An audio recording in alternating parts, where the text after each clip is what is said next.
पहले तो मुझे ये बताइए, आपका देश में यूसीसी लागू होना चाहिए या नहीं? पूर्व सरकारों की कमजोरी के कारण ये विषय कभी भी विचाराधीन नहीं रहा, क्योंकि जब संविधान सभा ने इस पर विचार किया कॉमन सिविल कोड भारत में लागू होना चाहिए, उस वक्त भी दो विचारधाराएं एक साथ काम कर रही थी। एक कहते थे कि कॉमन सिविल कोड लागू होना चाहिए, दूसरी कहती थी कि धार्मिक कुछ कानून धर्म आधारित होने चाहिए, इन्हें समुदाय आधारित। उस वक्त भी ये विवाद का विषय था।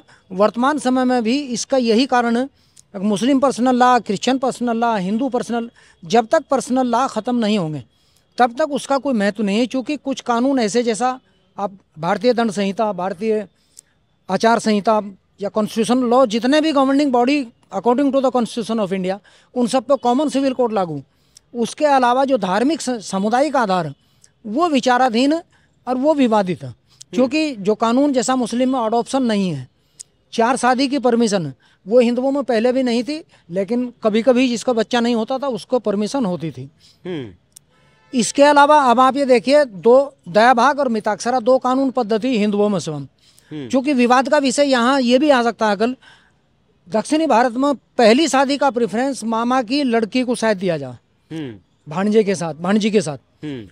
अगर उसे यहाँ सनातन पद्धति में उत्तर भारत के हिसाब से देखें तो वो बिल्कुल एकदम अनैतिक, अधार्मिक, असामाजिक। तो इसके दुष्प्रभाव तो दोनों समुदाय पर बराबर होंगे। अकेला मुसलमान को ये समझना कि वो तुम्हें केंद्रित करके इस तरह का कानून बनाया गया, ये बिल्कुल दोषपूर्ण। इसके अतिरिक्त झारखंड, बिहार, मध्य प्रदेश, राजस्थान, महाराष्ट्र, जहाँ जहाँ आदिवासी समुदाय के लोग हैं, उन लोगों की जो परंपराएं हैं वो भी सामान्यतः कॉमन सिविल कोड से प्रभावित होंगी। ऐसे ही आसाम की तरफ चली जाए, जहाँ लड़की प्रभावित समाज, यानी संपत्ति का पहला अधिकार, सारी संपत्ति लड़की को दे दी जा, लड़का जो है एक तरह से दास्ता का जीवन जीता है, तो वो कानून अगर पूरे देश में लागू होगा तो ये मुसलमान का मात्र इसे ये मान कर बैठ जाना कि वो हमारे खिलाफ हो रहा, ये बिल्कुल दोषपूर्ण। क्योंकि तर्क वितर्क की कसौटी पर जब तक कोई कानून विचारण नहीं होगा तब तक किसी भी कानून को किसी के पक्ष या विपक्ष में कहना दोषपूर्ण। अच्छा हुसैन जी, ये बताइए, अगर हिंदुओं की बेटी हो या मुसलमान की बेटी हो, अगर उसकी शादी की उम्र समान कर दी जाती है 21 साल, इसमें तकलीफ क्या है? देखिए, सामान्यतः जैसे जैसे शिक्षा बढ़ रही, शादी की उम्र तो स्वतः ही बढ़ रही, लेकिन अब एक विचार आ रहा, पहले सब ये मानते थे कि 18 साल से लड़की कम शादी की अनुमति नहीं होनी चाहिए, लेकिन मतलब एक तरह से आप उससे थोड़ा असभ्य रहेगा वो सब, नहीं, जैसा लड़की के मैच्योर होने की उम्र। तो इसमें ये विवाद है, जो समाज शास्त्री या दूसरे अलग तरह के लोग हैं शिक्षाविद, वो ये भी कह रहे हैं कि इस उम्र को घटा कर 16 साल किया जाए। तो अभी तो बायोलॉजिकली, सामाजिकली, मतलब सामाजिक रूप से ये खुद एक विवाद का विषय। तो क्या लड़कियों को पढ़ने का अधिकार नहीं है? अपने जो जीवन, वो ग्रेजुएशन करें, अपना जीवन को अपने जो है तरीके से वो जिएं, पढ़ें लिखें, कुछ काम करें, कोई नौकरी करें, सरकारी नौकरी में जाएं, देश के विकास में योगदान दें। सकारात्मक स्वतंत्रता का अर्थ बड़ा गलत है। 16 साल की लड़की मैच्योरिटी हासिल कर ले लगभग, प्यूबर्टी। हाँ, वो सामाजिक रूप से कहना उसे थोड़ा सा सभ्य नहीं है जी। अगर उस हिसाब से देखकर वो ये कह रही है कि मैं तो शादी करूंगी, मैं नहीं पढ़ना चाहती, तो उस पर कोई बाध्यकारी तो हो नहीं सकता। अमेरिका जैसे देशों में या यूरोपियन जहाँ जो विकसित देश हैं उनमें भी ये ऑप्शनल है, यानी लड़की इस साल तक, जैसा आप इसराइल का उदाहरण ले लें, वहाँ 18 साल तक सबके लिए एजुकेशन कंपलसरी, उसके बाद वो आर्मी ट्रेनिंग में जा 2 या 3 साल की जो आर्मी कंपलसरी कोर्स, उसके बाद वो शादी कर लें, नौकरी कर लें या शिक्षा ग्रहण कर लें, वो तीनों का ऑप्शन उनके पास खुला। अच्छा, एक बात बताइए, आपकी उम्र काफ़ी होगी, लगभग कितनी उम्र होगी आपकी?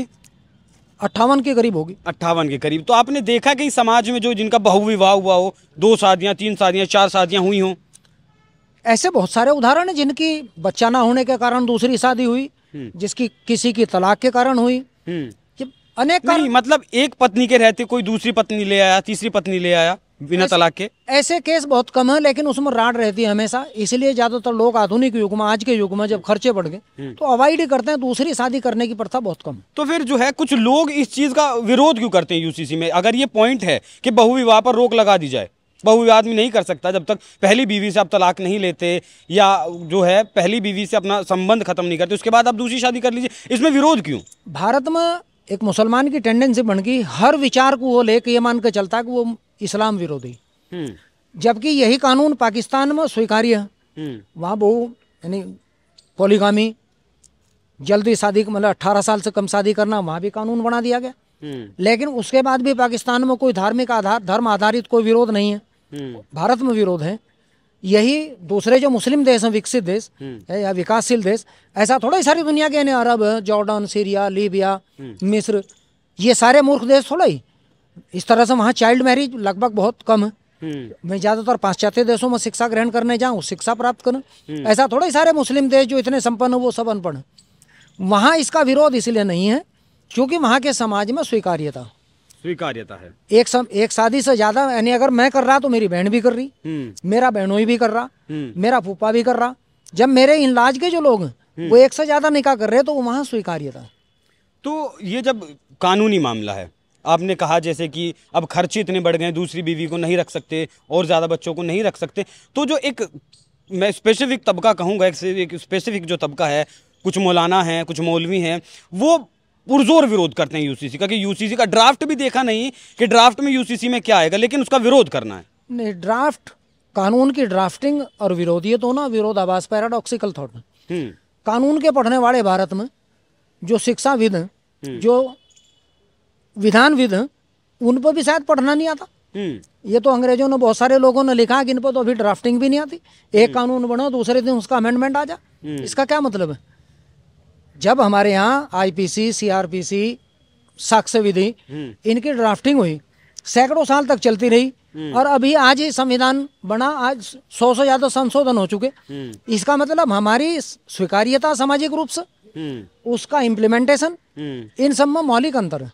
क्योंकि हम दिमागी रूप से पुरुष प्रधान समाज में रह रहे, इसलिए हम स्त्री को, जब 1918 में पहला बिल आया था, right of the women's bill, वो इंग्लैंड में सरकार गिरने जा रही थी, जब उस बिल का नाम चेंज कर दिया right of the daughters bill, यानी लड़कियों के अधिकार, तो वो बिल पास हो गया था। ड्राफ्टिंग किस तरह से की गई, क्या उसकी भाषा, क्या परिभाषा, क्या उसके परिणाम होंगे, ये कानून की उन स्वीकारतों पर निर्भर करता है कि समाज में उसे किस रूप में स्वीकार किया जाएगा। हम अपनी पत्नी के लिए दूसरा कानून चाहते हैं, लड़की के लिए दूसरा। हमारा अपनी पुत्र वधू के लिए दृष्टिकोण अलग, अपनी बेटी के लिए अलग। हम अपनी सास के लिए दृष्टिकोण दूसरी अलग रखें, और जब मेरी लड़की की सास है, जब वो उसे वहाँ घर से निकाल दे तो उसका दृष्टिकोण अलग। तो सामाजिक स्वीकार्यता, जब तक हम कॉमन सिविल कोड की जहाँ बात कर रहे हैं, उसमें ये भी तो लायबिलिटी, हम सभी लोग एक ही समान रूप से मानवीय दृष्टिकोण से देखें। अच्छा, अब एक सवाल और बताइएगा कि संपत्ति में बेटा और बेटी को समान अधिकार मिले, गोद लेने का महिलाओं को अधिकार मिले, हलाला, तलाक बिद्दत जैसी जो कुप्रथाएं हैं, इनसे महिलाओं को निजात मिलनी चाहिए, नहीं मिलनी चाहिए? जहाँ तक भूमि अधिनियम की बात है, वो स्वतः ही सब पर लागू, जेड एक्ट। अब भूमि विधि 2006 में फिर परिवर्तित की गई, विशेष रूप से उत्तर प्रदेश में। पंजाब में मुस्लिम नहीं है, वहाँ सिख प्रभावी, मतलब सिख बाहुल्य क्षेत्र, वहाँ की संपत्ति में जो उनके अपने नियम है, वो धर्म और संविधान में कहीं टकराव उसका नहीं है। उत्तर प्रदेश में ये एक तरह की समस्या थी, क्योंकि मुसलमान यहाँ बिहार, उत्तर प्रदेश में सबसे ज्यादा प्रभावी। उसके बाद भी 2006 में लड़कियों का अधिकार सबका खतौनी में नाम चढ़ावा, क्योंकि अब अगर मुसलमान उसे कहता हुआ हिचकता हो तो उसका कोई मतलब समाधान तो है नहीं। जिस तरह पर्सनल लॉ में लड़के को ज्यादा अधिकार दिया गया है, संपत्ति में लड़की को कम दिया गया है।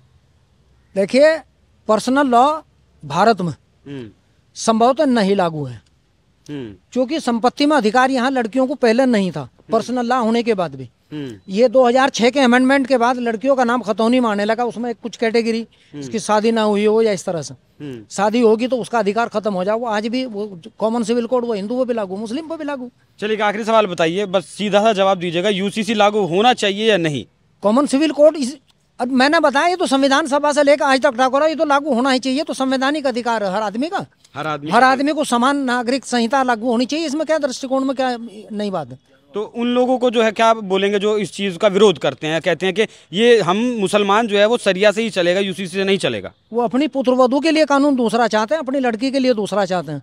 जहाँ उनकी लड़की का मामला तो वहाँ में सिविल कोड चाहते हैं, जहाँ अपनी पुत्रवधू को अधिकार देने की बात है वहाँ उनका दृष्टिकोण अलग है। ऐसा नहीं है, सब लोग जानते हैं इसे सामान्यतः। कॉमन सिविल कोड का मतलब भाई एक समान नागरिक संहिता जब होगी, चाहे वो पुत्रवधू हो, लड़की की सास हो या लड़के की सास हो, तो जब वो कॉमन सिविल कोड लागू होगा तो प्रभावी और दुष्प्रभावी सब एक बराबर होंगे। चलिए ठीक है, अब मैं जो है एक सवाल आपसे ज्ञानवापी पे लूंगा। अभी ज्ञानवापी का एएसआई सर्वे हुआ, एएसआई सर्वे में जो है 36 ऐसे शिलालेख पाए गए, जिसमें एएसआई ने अपनी रिपोर्ट में लिखा है कि 17वीं शताब्दी में औरंगजेब के वक्त एक निर्माण तोड़ा गया, जो मंदिर था उसके ऊपर मस्जिद बनाई गई। लेकिन एक तबका, वही तबका फिर आता है, वही तबका इस चीज़ का विरोध कर रहा है।